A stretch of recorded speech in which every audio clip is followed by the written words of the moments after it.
En lo alto de las catedrales góticas, criaturas de piedra observan el mundo desde hace siglos. Sus rostros grotescos parecen burlarse del paso del tiempo, y sus ojos vacíos vigilan a todo aquel que se acerque. Pero, ¿de dónde salieron estas figuras tan inquietantes? En un bosque en las afueras de Rouen, en la Francia medieval, vivía un dragón que devastaba los campos de los alrededores de la ciudad. Se le denominaba Gargouille, debido a la voracidad con la que se comía a los animales de la región. El arzobispo de Rouen decidió acabar con aquel monstruo y traer la paz de vuelta a la región. Para ello pidió ayuda, pero nadie se ofreció. Se llevó a un convicto condenado a muerte que, a cambio de acompañarle, solicitó su libertad. Al enfrentarse al dragón, consiguió amansarlo enseñándole el signo de la cruz, llevándolo a la plaza donde fue quemado públicamente. Sin embargo, su cabeza era tan resistente que no se consumió, por lo que la colgaron en uno de los muros de la catedral para demostrar el poder de la iglesia al vencer a la bestia.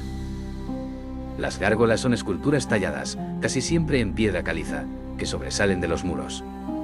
Sus formas son tan variadas como la imaginación de los canteros: demonios alados, bestias con garras, dragones retorcidos e incluso figuras humanas deformadas.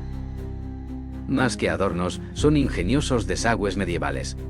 Un sistema interno canaliza el agua de lluvia y la expulsa por la boca de la figura, lanzándola lejos de los muros para evitar daños.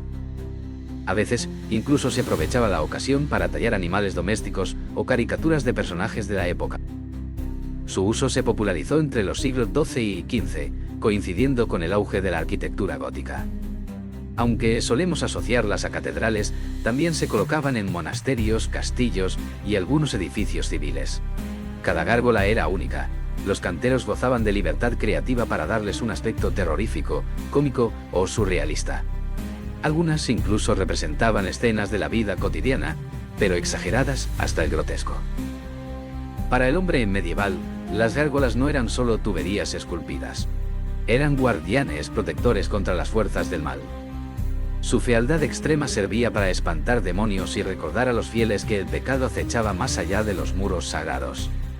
En ocasiones, su aspecto aludía a pecados concretos, la avaricia, la lujuria o la gula, haciendo que cada figura fuese también una lección moral. Podían ser feas, pero su fealdad era un escudo espiritual.